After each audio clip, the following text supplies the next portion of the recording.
welcome back to Game Over. So today, we got another deck profile for you for Pokemon.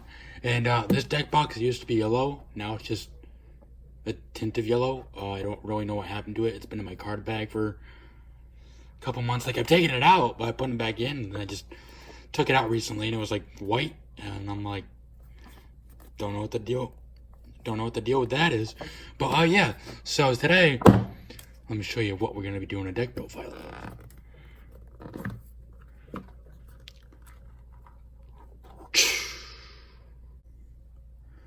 Okay, now that I finally got everything all organized and I can get it to you in a good manner, basically the goal of this entire deck is to get this guy right here fully bulked up, and in theory, you can take out 2 GXs at once. So if you have, you use Tag Bolt GX with 200 damage. If you have a Choice Band on it, that gets it up to 230. And if you even put another Electro Power on it, that brings it up to 260. But you also have to have 6 energy on this total. They do 230 and then 170, 200 and 170. Or you can do 150 for 3 energy, and then that's how you get the other 3 energy on that to get the 6 energy attack. So let me show you how you go about that. I'm going to start off with the stadiums that you run in this card.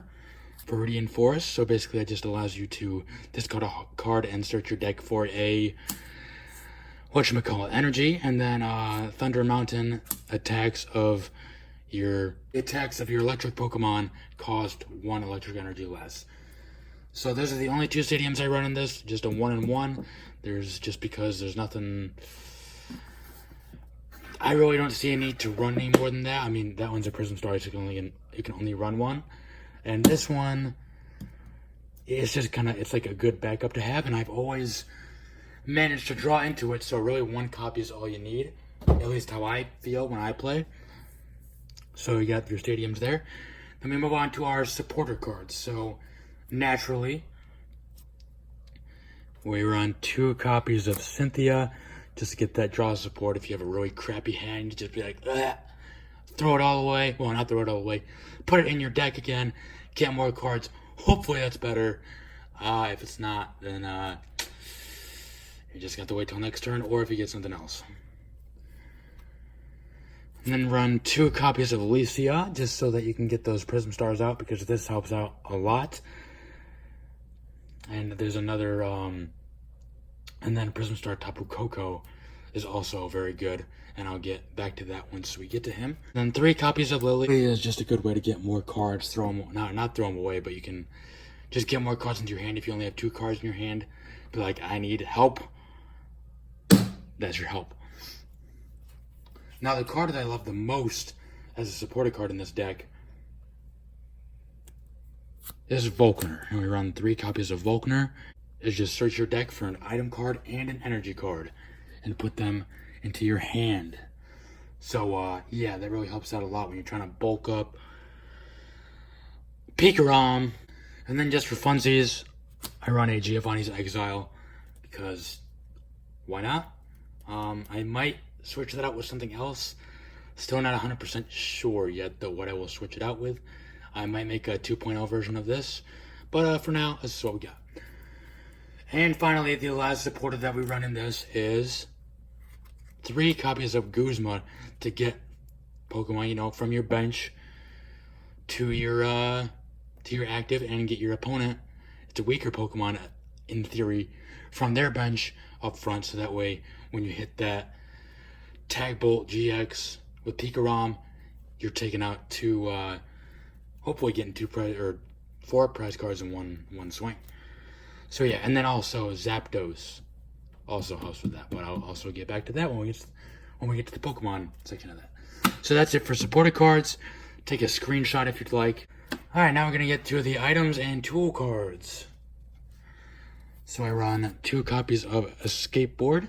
Just a lot of Pokemon I want to retreat from the active sometimes only have one energy retreat cost, so that's perfect. Just plop that on there, switch it out, and then ready to go. But it only switches yours, it's the only downside, but still. I almost knocked over my camera. And then 1 copy of electromagnetic radar. You just discard 2 cards from your hand, and then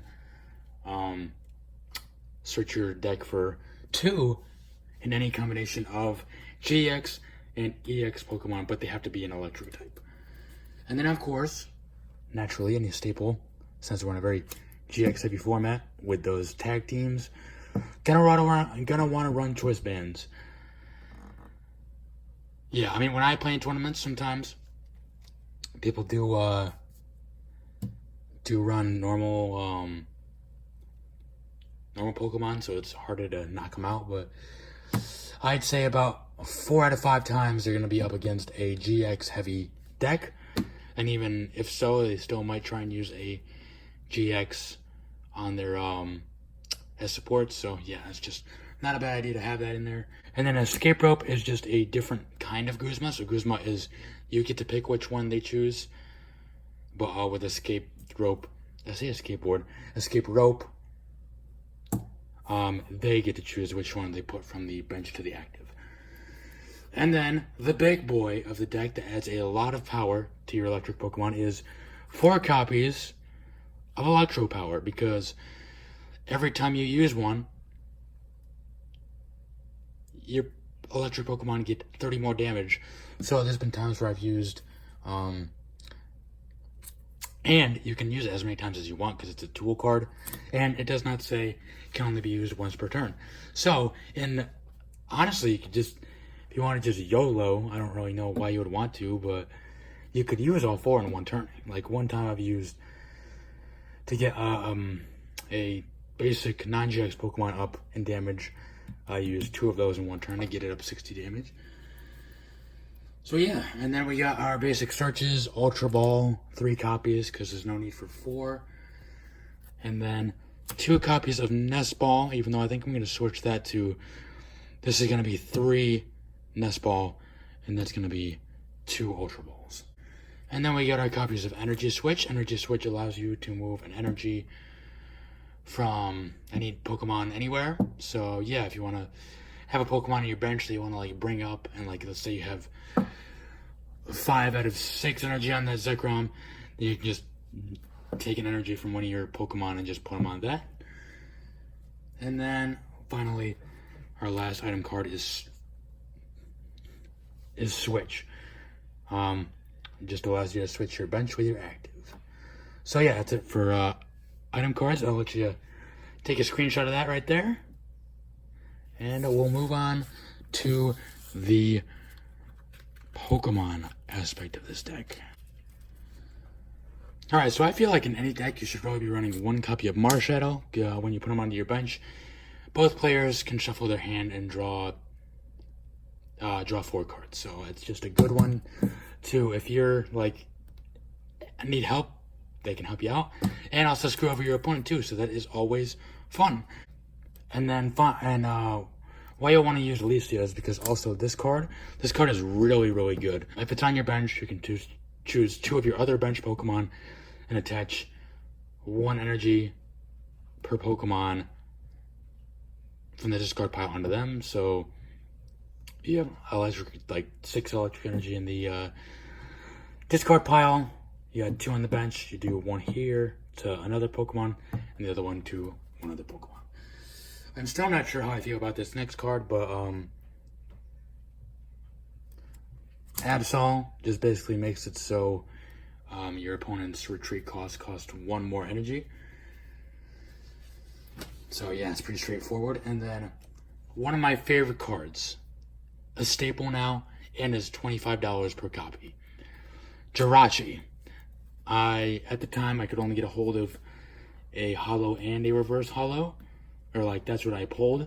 So yeah, that's why they don't match. But anyway, yeah, what you do is, if Jirachi is your active Pokemon, you can make him asleep, and you get to search for the top 5 cards of your. You go through the top 5 cards of your deck, and you can choose 1 supporter card that you find there, and yeah, and then after every turn you roll and see if Jirachi goes back awake or not. So I run 2 copies of that. 3 seems very excessive, but 1 is not enough, so that's why I do that. And then 2 copies of Zapdos because it's just so good. Especially with Thunder Mountain, if you're literally doing 70 damage essentially for free. So it does 10 damage on its own, but if it was on the bench, it became active this turn. So like that's why we have all the escape ropes and all that stuff in there. It does 70 more damage, so you're doing 80 damage, and then you can use electro powers. As I stated earlier, I used 2 on one turn. I used it on that, and that took out the rest of a GX that I need to get and won the match. So yeah, Zapdos is a really good backup defense thing. Then we're also running just a copy of Dedenne. Just a really good staple to have. When you put it onto your bench, you can just discard your hand and draw 6 cards. The only downside is that you have to discard them, but it's still really good. And then these last 2 cards are just for funsies. So Tapu Koko GX for Last Resort. I also won a game with this. So it's because of the Arrow Tail ability. So once it goes on to your hand from the bench, you can select any number of electric energy that are scattered throughout your field, not your field, but your side of the field. Attach them to that, and if you do that, you just have to switch it with your active. And yeah, and if you haven't used your GX attack, you can just knock them out with Tapu Thunder GX. But that's also why we have some choice bands in here and electro power as well to help get his regular attack up if you wanted to use that as well. Zeraora, because who doesn't love a free retreat cost? And since this is all a electric heavy energy deck, any Pokemon that has electric energy attached to it has no retreat cost. So yeah, and then finally the big honkers. 3 copies of PIKA-ROM. Yeah, 4 copies was too excessive, and just 2 was not enough, so I went with a nice 3 copies of PIKA-ROM, which is the main goal, is to get him all loaded up. And yeah, I also run 1, 2, 3, 4, 5, 6, 7, 8, 9, 10. I run 11 energies in this. I think I'm gonna up it to 12 just because that 1 extra energy could help me out somewhere. I know I have a couple cards in here that I like to switch out anyway. So yeah, for now, 11 electric energy. And that's it, guys. So this is also one of the top tier decks in the format right now. It might not be my exact deck list, but this is based on my feel and how I like to play the game. So yeah, it's not the like official deck list, but still, it works and it gets the job done because it wins. Well, yeah, guys, I hope you enjoyed this deck profile. A lot more of these coming in. We're gonna, I think the next one is gonna be a Yu-Gi-Oh deck profile, and Brandon's gonna be doing that one. So yeah, be sure to like this video, comment, subscribe if you loved this, and yeah, we will see you guys in the next video. Peace out. This has been Game Over.